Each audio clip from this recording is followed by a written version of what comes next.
no. Because the only difference is going to make it over and live and die.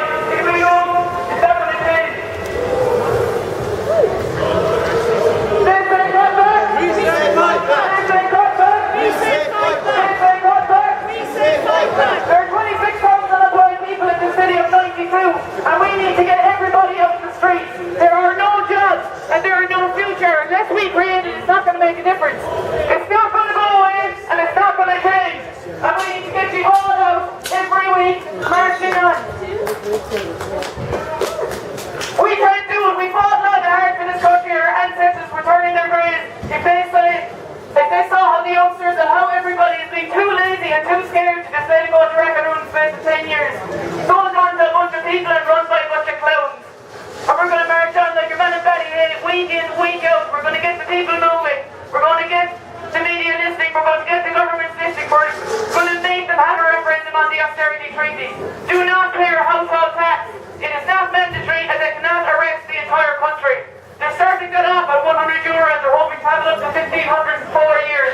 Not acceptable. They say cut back. We say fight back. They say cut back. We say fight back.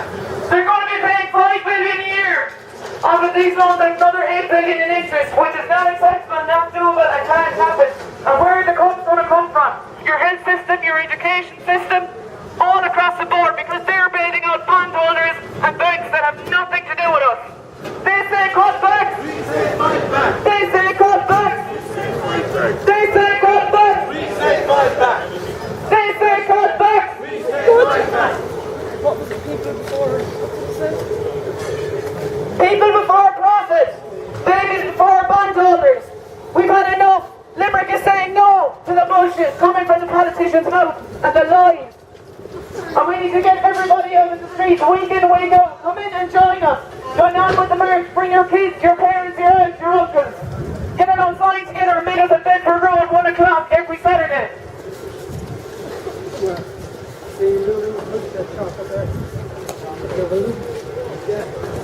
Dad is a former Bank of Ireland bank manager, and he's always in there. Don't have a clue.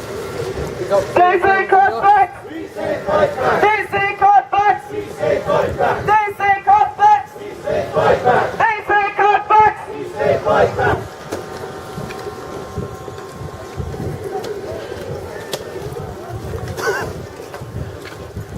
Right now, folks, we're going to march up through Cruiser Street again and back down to our original position. And thanks again for everyone for coming. We need to stick with this and we need to get people behind us. Everybody join us there, marching on for a bit of future.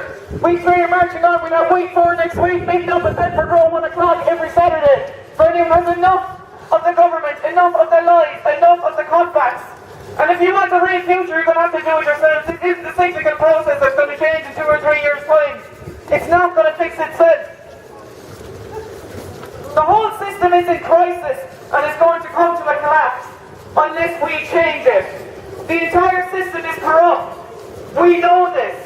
And in fairness, we all have a rough instinct that it's not going to change and we need you to march on. Complaining isn't enough. Burying your head in the sand is not the time for it. You need to get out, use your feet, use your mind, and use your voices and get yourself heard. What's the point of being alive if you don't? Governments will continue to do this and systems will continue to be corrupt unless good people do something about it. And that's what we're going to do every week, march on. There's a march at Ballyhea Park as well on Sundays and half 11, and there are various meetings going on around the city week in, week out and how you can change it. Local heroes last Monday at 7 o'clock, the anti-hostile tax at the Clarion at 8 o'clock, and another town meeting at Home Park on the 13th at half 6. So if you've got any ideas, good ideas how to change the city, keep an eye out and go there and get your voices heard. The state of this country, if anyone remembers Annika Rice back in the 80s, jumping in and out of the helicopter to a big jumpsuit, and she got stuff done. In fairness to her, but no money. Because she got people rallying behind her, got the supplies, take the good projects and got it done, and that's what we need to do. It's a massive Annika Rice crisis in this country at the moment, and that's what we need to do. We need to get people united talking to each other. Look out for your neighbours, look out for the people on your streets. We need the people to get off vehicles and stop being insular, stop being scared, and to get out there again. Because there are so many people on the loan, so many people who don't have jobs, people who can't see a future, people who are trying to support their families, but have no money to do it, they're getting demoralized and they're getting depressed. It's like a big suicide rate in Scotland. That was the deposits that were going from lithium into the water to solve it. If that's really the solution, is there really acceptable to that being swallowed? What means to be orange is slowly leaving us and we need to get it back. We need to fight for our futures.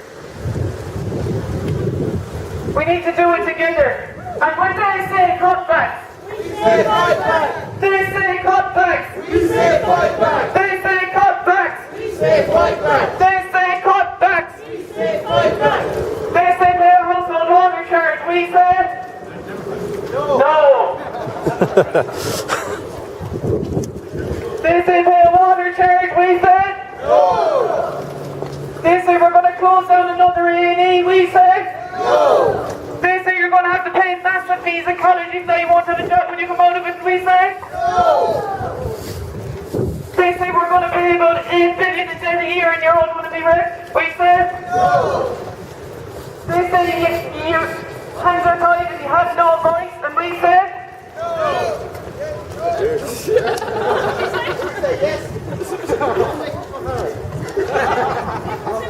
Keep the questions simple. are you happy with your government? No.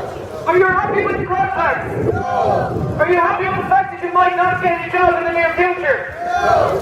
Are you happy that your kids might not get a job? No. Are you happy that they're taking out massive loans and you're paying for them to go into a college that they may not get a job out of? No. Are you happy with paying a resident new inventive household tax? Do you even know why you're paying it? You're not paying it. Do not pay the household tax. That's for the record.